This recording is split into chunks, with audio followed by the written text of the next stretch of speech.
social interaction after as little as 2 weeks, and the long-term impact on mental health needs to be addressed, as Chris Williams reports. I'm having good days and bad days during this lockdown. Today just so happens to be a bad day. Gemma, who was diagnosed with depression and anxiety when she was 15, has been trying to keep busy with work at home, but is finding it hard to cope. It's night and day. I cannot cope with it.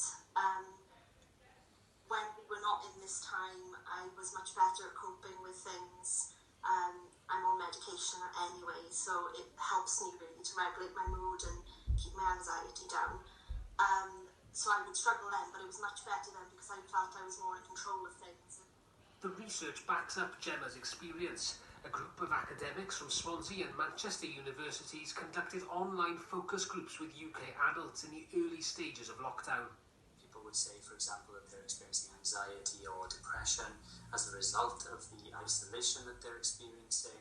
And we were finding that this is taking a particular toll on those who are in, for example, low-paid work, may have lost a job in flexible occupations and things like that.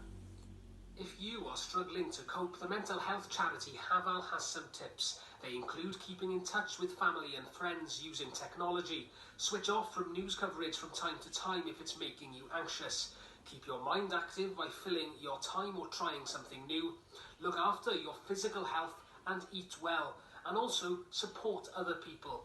Haval say to remember that we're all in this together. You also have these groups that are forming online where people are connecting more in some ways than they ever have with others close, far away.